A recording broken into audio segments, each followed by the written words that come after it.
Recentemente, uma casa noturna aqui de Porto Alegre, muito famosa por ser uma casa de gays. Quando a gente fala gays na comunidade ballroom, a gente tá falando das bichas brancas bombadas, tá? Nada contra, até tem amigos, a louca.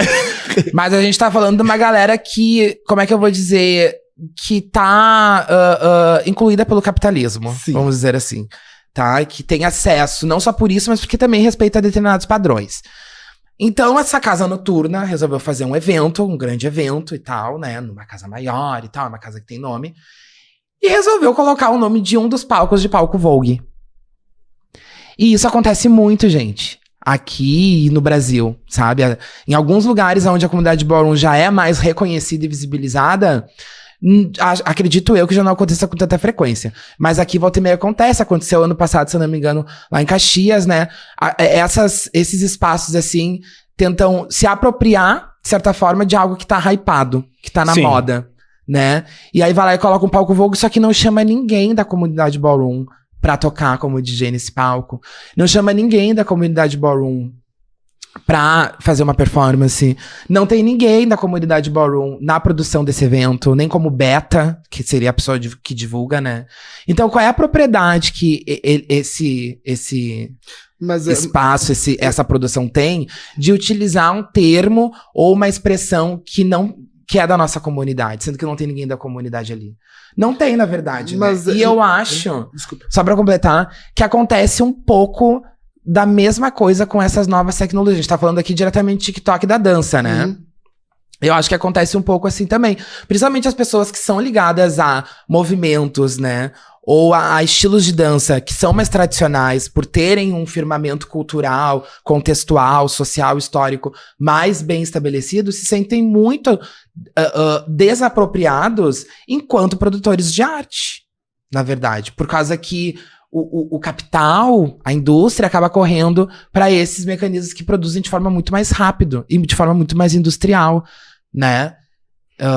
Então, acho que isso tem a ver um pouco também com a apropriação da arte, mas também, por outro lado, fica essa necessidade da gente ter a mente aberta para se atualizar.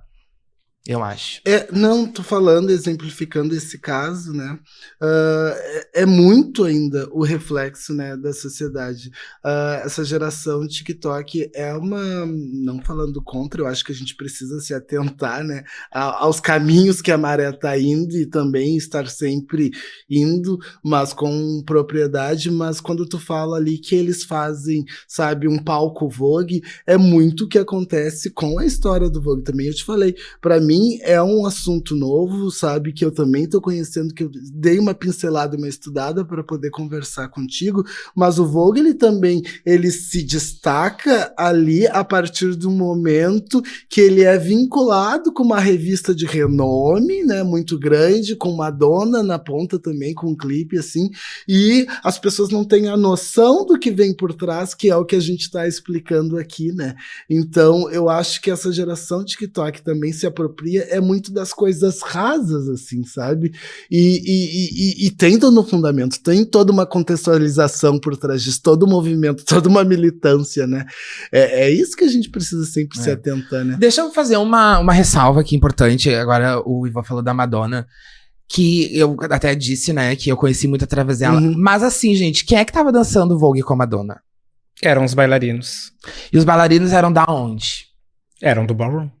Né?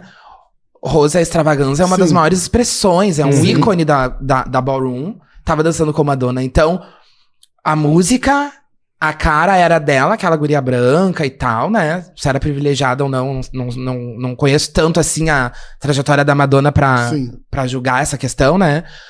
Mas quem de fato tava me chamando a atenção eram os bailarinos que estavam ali atrás. Tem um documentário que chama Strike a Pose, que conta eles, a versão deles, exatamente. Porque tem dois, na verdade. Tem o Na Cama com a Madonna, que é um documentário lá da turnê dela e tal, que mostra a alegria, a relação dela com os bailarinos, e tem o Strike a Pose, que vai contar os bastidores dessa relação e o que acontece depois quando a Madonna resolve trocar de fase, né?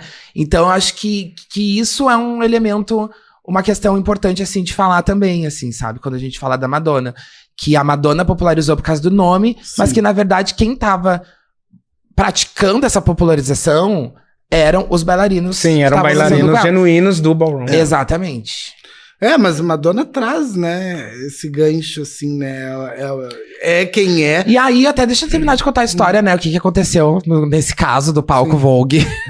Desautorizada. A louca. Não, o que a gente fez? A gente fez uma movimentação, né, como comunidade.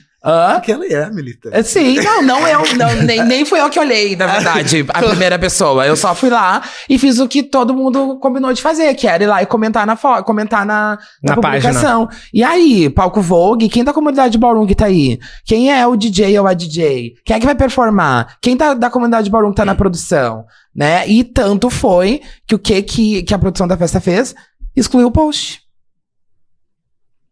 Entendeu? Excluiu o post, não falou assim, não, então quem sabe vocês deem uma equipe aí pra produzir com a gente, vamos fazer, quem sabe vocês não vêm aqui pra nossa casa e fazem uma ball aqui, entendeu? Não teve isso, assim.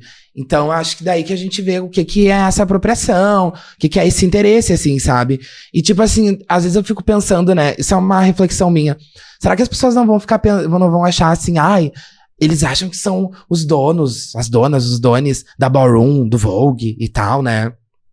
E talvez seja. Porque é isso, entendeu? É o Vogue. A gente até não falou tanto sobre o que é o Vogue, né? Em relação a Ballroom e tal. Mas o nome, né? Vogue vem sim da revista, né? Mas não por causa da revista, né? Porque a gente vive não só o Vogue, mas a gente vive a Ballroom. Porque a gente tá permanentemente construindo isso, sabe? Porque a gente tá... essa coisa que eu falei da gente ir numa balda, da gente caminhar, da gente se alimentar... A gente também se alimenta quando a gente tá assistindo, aplaudindo e gritando por outra house, por outra pessoa, sabe? Quando tu te vê ali naquela outra pessoa que tá ali caminhando, que tá entregando toda a sua vulnerabilidade naquele momento, e acaba saindo dali totalmente fortalecida. Porque se tu consegue entregar tua vulnerabilidade ali num espaço que é seguro, que é voltado pra isso, a tua potência de tu enfrentar as outras coisas, ela aumenta muito mais, assim, sabe? E o Vogue, ele é o instrumento, a cultura Ballroom, ela é o suporte pra esse instrumento, pra gente viver isso tudo, assim, sabe? Então a gente Meu Deus, olha eu falando isso, né? Depois cortam. Mas assim, não é que a gente tem essa propriedade, entendeu? De poder exigir que tu use a expressão Ballroom, tu use a expressão Vogue dentro desse contexto. Até eu acho que daí também não é nem a questão de propriedade, mas sim a autoridade, né? Hoje em dia eu venho pesquisando e também me questionando, refletindo muito sobre a questão de autoridade, né? A construção de autoridade, né? Como se constrói uma autoridade.